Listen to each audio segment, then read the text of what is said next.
Muchas gracias, Lluís. Gracias por tu charla, muy reivindicativa, ¿eh? Ha dado caña, ¿eh? Se ha puesto...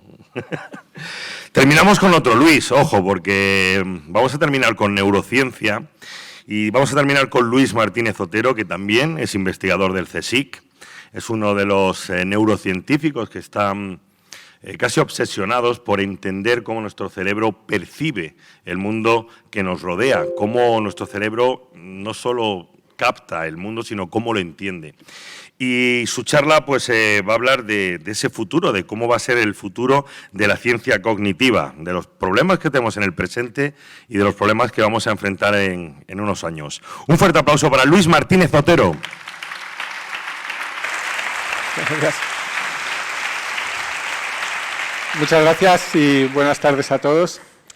¿Qué os parece más probable que exista, el Yeti o el ratoncito Pérez? Por ahí, por ahí. ¿Qué os parece un poder más imposible? ¿El poder de transportarse en el espacio de Harry Potter o Star Trek o el poder mental de los Jedi en Star Wars? Lo curioso de la mente humana es que podemos razonar sobre cosas tan irracionales como estas. Conozco a un catedrático de electromagnetismo que ha calculado la temperatura del infierno, si es endotérmico o exotérmico, y lo ha hecho en función al ritmo al que entran las almas. Curiosísimo. Podemos calcular incluso la velocidad a la que tendría que viajar el ratoncito Pérez para recoger todos los dientes de todos los niños a los que se caen en una noche, alrededor de todo el mundo. Y podemos, por supuesto, razonar que es mucho más probable que exista el Yeti que el ratoncito Pérez, a pesar de que todos sabemos que la probabilidad de que existan es exactamente la misma. 0. ¿Vale?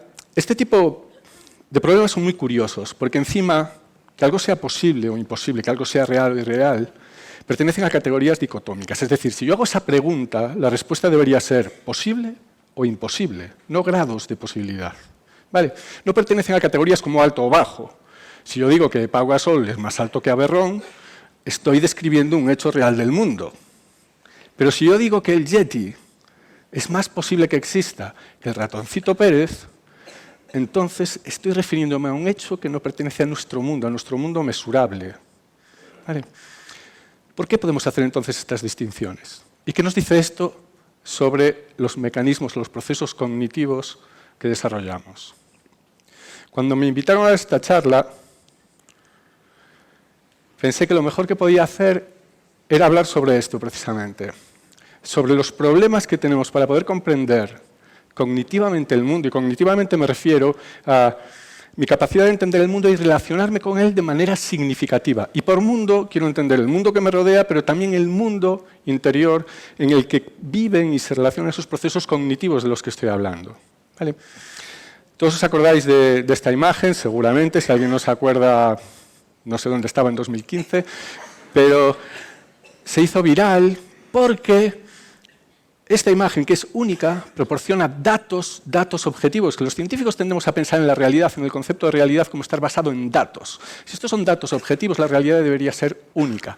Y no lo es, porque hubo gente que esta imagen la veía como blanca y dorada y otros como negra y azul. ¿Cuántos la veis blanca y dorada, la imagen del centro? Aquí mismo. ¿Cuántos la veis negra y azul, por el contrario? Vale. El mundo se dividía en estas dos facciones irreconciliables, porque una facción pensaba que es imposible que la otra estuviera viendo exactamente eso a la vez que ellos. Yo recuerdo esto para todavía presionar un poquito más el concepto de realidad y lo voluble que es la realidad. Recuerdo que cuando esto se hizo viral, Aberrón me llamó por teléfono y aquí esto es lo único que tenemos en común. El resto de la explicación diverge. Yo digo que me llamó por teléfono muy temprano por la mañana, que todavía estaba durmiendo. Él dice que no, que ni de coña. Esto se hizo viral por la noche porque se hizo viral en Estados Unidos. Y os voy a contar mi versión, después el que os cuente la suya si quiere. Pero mi versión es que a mí me despertó por la mañana y creo que era un sábado, es mucho mejor que fuera un sábado, Y entonces me manda esta imagen por WhatsApp, la imagen central, y me dice, ¿qué es lo que pasa aquí? Y yo le contesto, nada. Y él me contesta, que sí, mírate todo esto y tal, me manda un montón de cosas. Y entonces yo de repente me pongo a mirarlo y digo, joder, pero si yo solo la veo de una vez, o sea, de una forma, ¿qué es lo que está pasando aquí? Y entonces voy a mi hijo, que estaba despierto por puñetera casualidad y estaba en la terraza, le digo, ¿cómo la ve? Y la ve distinto que yo. Digo, ostras, no puede ser. Entonces me voy rápidamente a despertar a mi hija. No tuve valor para despertar a mi mujer. Entonces despierto a mi hija y mi hija la veía exactamente igual que yo. Y entonces ahí empezamos a pensar, ¿qué es lo que está pasando? Lo que está pasando con esta imagen es algo muy, muy, muy curioso. Y es que para que yo interprete esa imagen como tal, no me llegan los datos que recibo de ahí, no me llegan los datos que percibo a través de los órganos de los sentidos. Vivo en un mundo en el que el iluminante, la luz que refleja esa imagen, cambia de la mañana al mediodía y al anochecer. Va cambiando desde una luz que es más azul al amanecer y al anochecer a una luz que es más amarilla al mediodía. Y para interpretar el color yo tengo que conocer no solo la luz reflejada, sino también la luz el espectro de la luz que ilumina esa imagen. Entonces hay gente que tiene la tendencia a descontar un tipo de luz más azul y lo ve de una manera, y hay gente que tiene tendencia a descontar otro tipo de luz más blanca-amarilla y lo ve de otra manera. Pero la realidad es completamente diferente. Tendemos a pensar que la realidad la podemos observar porque se nos ofrece directamente a través de los órganos de los sentidos. Y estas ilusiones surgen porque algo falla en nuestro sistema. Las ilusiones visuales reflejan fallos del sistema. Esto es algo tremendamente común y que dicen muchísimos neurocientíficos. Pero no es verdad. Hay una hipótesis alternativa que se llama, bueno, en realidad son muchas, es una familia de hipótesis alternativas, que lo que dicen, les voy a denominar predictive coding o codificación predictiva, que lo que dicen es que en realidad nuestra percepción se basa en inferencias centrales que yo genero internamente y la información sensorial que llega a lo que me sirve es para calibrar esas inferencias. ¿Vale? Estaría como calibrando el error que cometo cuando yo asumo que lo que estoy viendo es algo así. De forma que lo que yo veo tendría mucho más que ver, o al menos tanto que ver, con lo que ya tengo en mi cabeza como con lo que está ahí fuera. Fijaros esta imagen. Esta es una imagen. Primero, ¿sabéis quién es el personaje? No quiero taparlo. Decidlo en alto si lo sabéis quién es. Charles Chaplin, todos le conocéis. Vale. Esta es una imagen que hemos generado en el laboratorio intentando simular el proceso de reducción de dimensionalidad que se produce en el ojo. Desde la capa de fotorreceptores, que tiene una resolución muy alta, de unos 105 megapíxeles, a la capa de las células ganglionales, que son las primeras que envían la información al cerebro, y que solo tiene 1 megapíxel. ¿Vale? Si sabéis que este es Charles Chaplin, es porque Charles Chaplin ya está en vuestra cabeza. Si yo pusiese la foto de mi hijo, no sabríais quién es. No podríais reconocerlo. ¿Vale? Entonces la percepción, mucho más que una captación pasiva de información a través de los órganos de los sentidos, tiene que ver con una producción de inferencias activa. Es como una alucinación controlada. Es muy curioso, porque cuando hablamos de alucinaciones tendemos a pensar que una alucinación es una percepción falsa.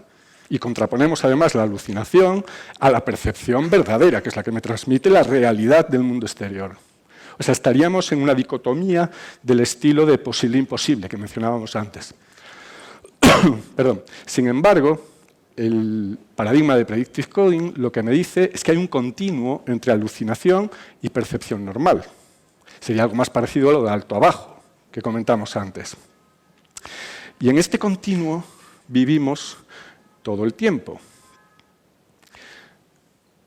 Desde un punto de vista paradójico, esto lo dice Anil Seth, dice que las alucinaciones son percepciones no controladas, mientras que las percepciones normales son alucinaciones controladas.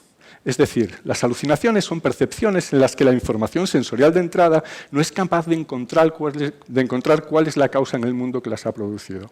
¿Vale? Quiero que veáis esto. Murray. Este es un mago haciéndole un truco a un niño. Okay. Tell me that many times. ¿Te gusta la magia? Hey, Sí. Murray, I'll just do it once. Murray. Now watch very closely. We have 3 cards. No, it's 4. I can see another one under this one. Pues no, el mago le dice, hay 3 cartas. Y el niño dice, no, yo puedo ver una cuarta debajo de esta. No hay ninguna situación que yo conozca en la que la diferencia... Fijaros en la reacción del mago. Es muy buena, os lo dejo ahí. Thanks very much, Murray. Let's hear it for Murray. Me gusta cómo tira las cartas ahora. No hay ninguna situación que yo conozca en que la diferencia entre la realidad y la alucinación controlada sea tan grande como en la magia. Es espectacular. En la magia coexisten dos realidades.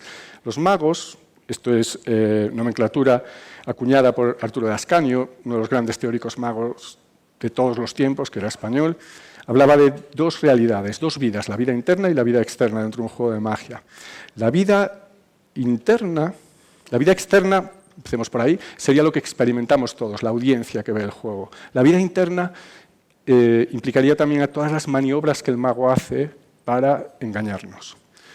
La vida externa, por lo tanto, sería la alucinación controlada, la vida interna sería la realidad. Y están tremendamente separadas. La audiencia normalmente no lo ve, salvo que seas Murray, salvo que seas un niño pequeño. ¿Por qué? Porque los niños pequeños todavía no han tenido la experiencia vital que nosotros tenemos como adultos, todavía no han acumulado toda la información suficiente para generar sus inferencias muy bien informadas y adaptativas, y están captando un montón de información continuamente. Se fijan en detalles que los adultos pasamos por alto. Y esto es tremendamente interesante. Ellos descubren muchas veces vida interna de muchos de los juegos de magia que funcionan genial para adultos. Y esto es porque todos somos distintos. Pessoa lo explicaba muy bien. Pessoa decía, los viajes son los viajeros. Lo que vemos no es lo que vemos, sino lo que somos. Quiere decir, joder, esto es... Pessoa a principios del siglo XX ya hablando de inferencias. Es casi como Helmholtz en el siglo XIX hablando exactamente de lo mismo. Pero quiere decir exactamente esto.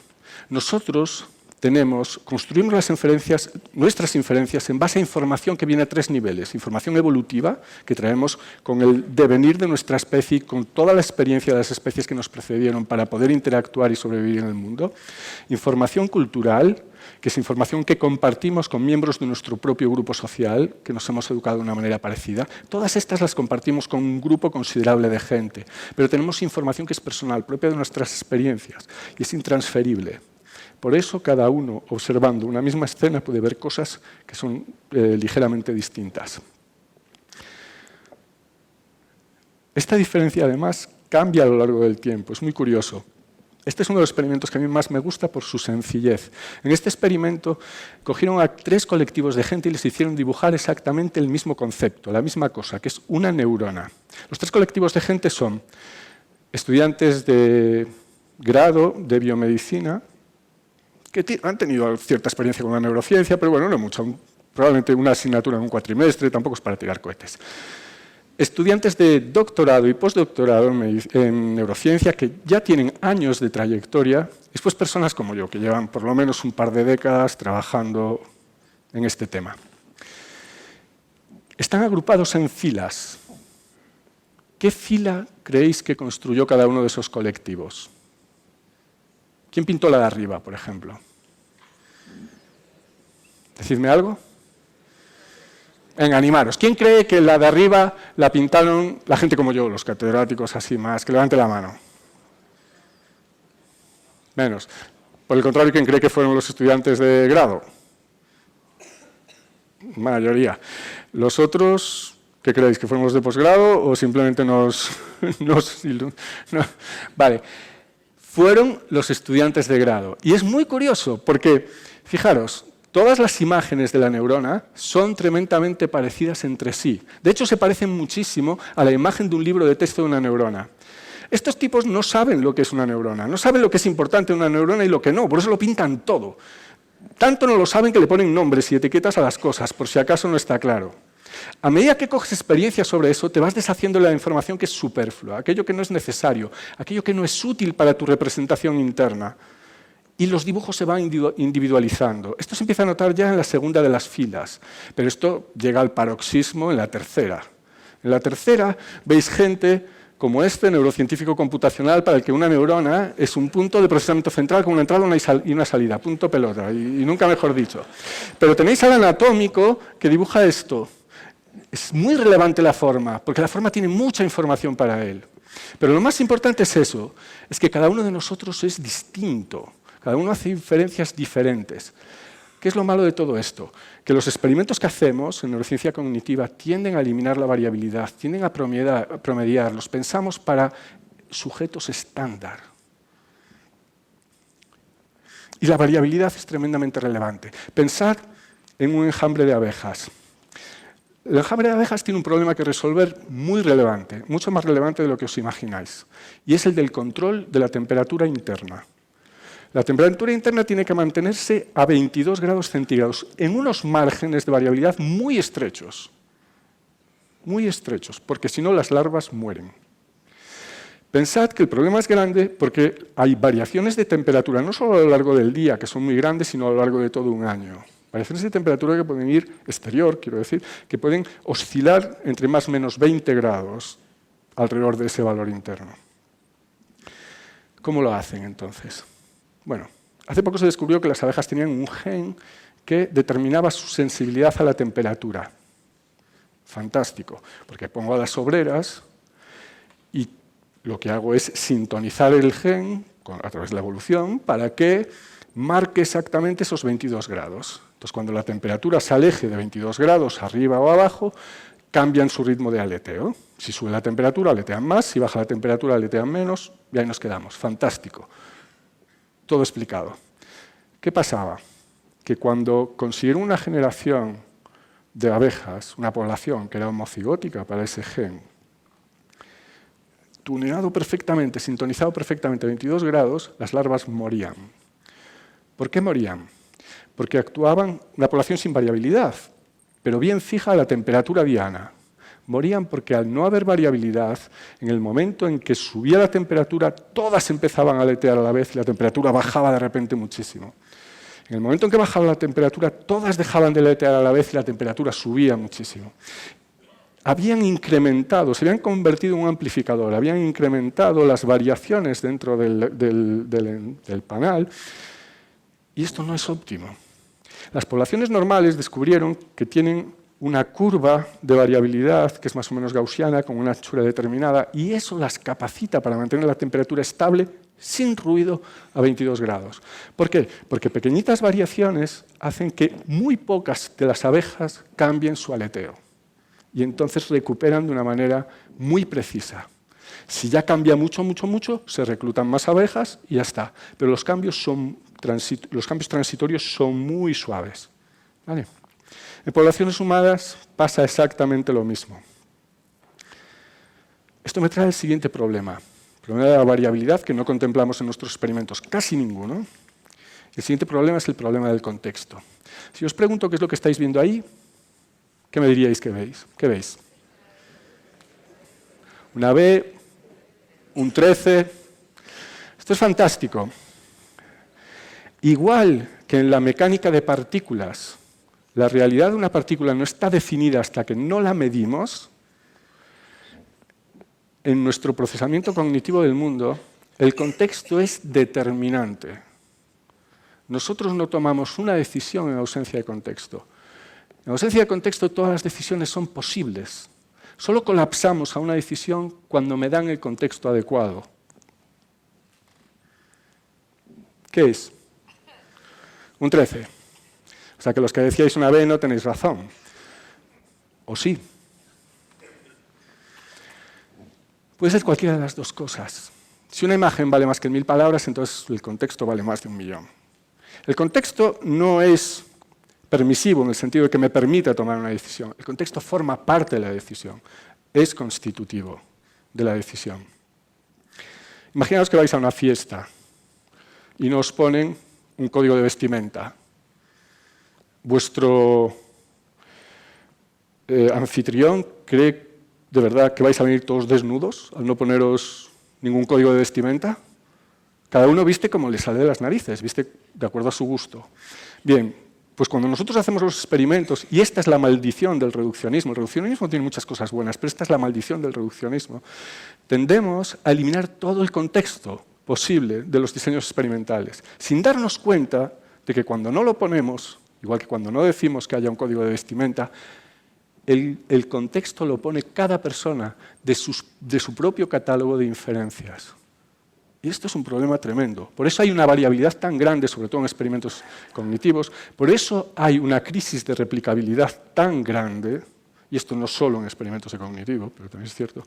Entonces, una de las cosas que yo sí veo en el futuro es que esto va a cambiar.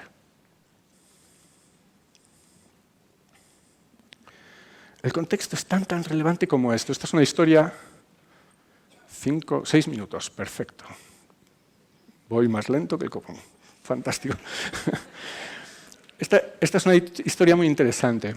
Es la historia de los porteadores. Hay porteadores de tribus africanas, también tribus nepalíes, que son capaces de llevar durante larguísimas distancias fardos tan pesados como hasta el 60-70% de su peso corporal. Pero estoy hablando de distancias como 20, 30, 40 kilómetros, seguidos sin descansar. El ejército americano inmediatamente dijo, wow, yo tengo que saber cómo lo hacen estos, porque así mis soldados serán capaces de hacer exactamente lo mismo. El caso es que tienen una economía de paso única, espectacular. El paso es como un péndulo invertido y permite recuperar energía entre la fase cinética y la fase de energía potencial. Y estos lo tienen de una forma que es inimitable por ninguna otra persona. El único problema es que esa economía de paso tan particular solo la pueden ejecutar cuando están cargados. Si tú le dices que ejecuten, o sea, que caminen exactamente igual que caminarían con una economía de paso igual cuando están descargados, no lo pueden hacer. ¿Por qué? Porque el contexto, de nuevo, forma parte de la estrategia, forma parte de la decisión. En otro contexto no funciona. De forma que es algo que es inimitable, no pudieron imitarlo todavía. Las poblaciones humanas son muy variables, lo que os decía. Y además, os repetía, que todo es posible hasta que no pongo un contexto en el que se tengan que tomar decisiones. Cada uno de nosotros tiene una sensibilidad determinada para ello. Este es un experimento que hicimos en el laboratorio y os lo voy a contar de una manera muy somera, no voy a explicarlo. Y es que cada uno de nosotros se sitúa a lo largo de esta curva en una cosa que se denomina sensibilidad al contexto. ¿Vale? Algunos estaremos por aquí con muy poquita sensibilidad, otros seremos muy sensibles, pero la mayoría estamos en un valor más o menos central con una sensibilidad del contexto más o menos estándar para esa población. Y es fantástico porque ante el mismo contexto, exactamente el mismo contexto, algunos de nosotros responderemos antes, otros un poco más tarde, otros un poco más tarde, otros un poco más tarde. Y esto es lo que pasa exactamente con las abejas. Para que lo entendáis, sería como si en cuestiones visuales, para ver cómo esto se oscurece, algunos lo verían inmediatamente aquí, otros necesitarían este salto, otros este salto y otros ese otro salto. Y os daréis que cada uno de vosotros estará jugando más o menos ese juego. Esta es la última de las cosas que digo. ¿Qué es lo que me imagino yo en el futuro? Me imagino un futuro sin laboratorios. Me imagino un futuro en el que los experimentos que hacemos, totalmente reduccionistas, sin contexto, basados en poblaciones, en una N de 10, 12, 14, 20 personas, que no tienen por qué ser representativas de la población general, utilizando estímulos que son en muchos casos arbitrarios y tal vez significativos para la tarea que estamos preguntando o no, todo esto desaparecerá. Desaparecerá porque es imposible que compitamos con compañías como Google, Apple, Amazon, Facebook, cualquiera de ellas que tiene acceso directo a datos de comportamiento en condiciones ecológicas sin interferencia de una fracción tremenda de la población mundial, se los estamos dando absolutamente gratis, y no podemos competir con eso. ¿Cómo podemos competir con ello? Fijaros. Si aplicamos un paradigma completamente diferente, que es el de, bien, estudiemos las poblaciones occidentales como las estamos estudiando, está muy bien, pero esto no mide todo el rango de comportamiento de las poblaciones humanas.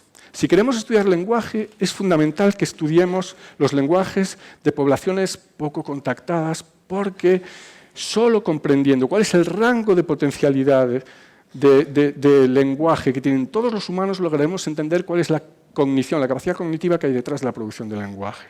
Con la cognición social es exactamente lo mismo. Solo investigando y entendiendo cuáles son todas las maneras de comportarse, todas las maneras de relacionarse socialmente de todas las poblaciones humanas, podremos entender ese amplio rango de cognición social en el que estamos interesados. Esa es la única ventaja que tenemos sobre estas compañías. Estas compañías trabajan solo con personas que utilizan el móvil o el ordenador en su día a día. Y nosotros podemos estudiar un rango mucho más amplio de personas que ellas. El problema es que cuando empezamos con este proyecto, este es un proyecto en el que queremos investigar, junto con Felipe Criado, Andy Clark y Johannes Müller, poblaciones poco aculturadas occidentalmente en Sudamérica, África, India, y compararlas con poblaciones occidentales. El problema es que estas poblaciones están desapareciendo. Cuando empezamos hace 4 años teníamos una lista de estas poblaciones, ya se han caído 2. Una ha desaparecido porque han eliminado a los habitantes en la Amazonia, y la otra se ha aculturado, ha sido asimilada por poblaciones mucho más occidentalizadas. Me quedan 36 segundos y tengo la opción de presentar el final, que es un juego de magia, pero va a durar más que 36 segundos, o puedo acabar aquí. ¿Qué hago? ¡Rápido! Esto ilustra otro problema, y es un problema que quiero que os voy a dejar para que os imaginéis vosotros. Quiero que cerréis los ojos todos. Todos, cerrad los ojos. Imaginaros, por favor, no que esta charla mía os ha matado, espero que no, pero imaginaros que estáis llegando al paraíso, ¿vale? En el paraíso hay un ser de luz que os recibe y os dice que al entrar necesitáis una llave. Y esa llave la tenéis que extraer de una virtud. Yo voy a nombrar una serie de virtudes y quiero que escojáis una. Las virtudes son bondad, misericordia, sabiduría, flexibilidad, belleza, elegancia, moderación, serenidad, fortaleza, entrega. Quiero que cojáis, todos habéis escogido una de esas virtudes. Y el ser de luz os dice, tomad la primera letra de esa virtud, de vuestra virtud, y esa primera letra va a ser vuestra llave para entrar en el paraíso. ¿Vale? Cogedla y entrad en el paraíso. El paraíso puede ser como vosotros queráis, puede ser fantástico, pero tiene una característica, y es que en el centro del paraíso hay un árbol, y un árbol muy particular, porque en cada una de sus ramas da un fruto. Y lo que quiero es que penséis, que os imaginéis que la letra con la que habéis entrado tiene que estar contenida en el nombre de uno de esos frutos.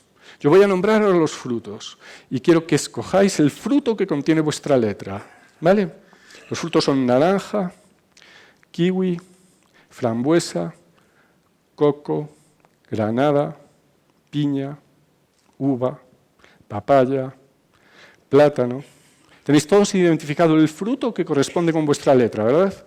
Con los ojos cerrados, lo que quiero que hagáis ahora es que alcancéis ese fruto, lo cojáis, os lo acerquéis a la nariz y dejéis que el aroma inunde la sala. Un aroma que descubriréis que es de frambuesa. Muy bien. Pues gracias. Este es un homenaje a Juan Varela, un mago chileno que hace magia para ciegos. Gracias.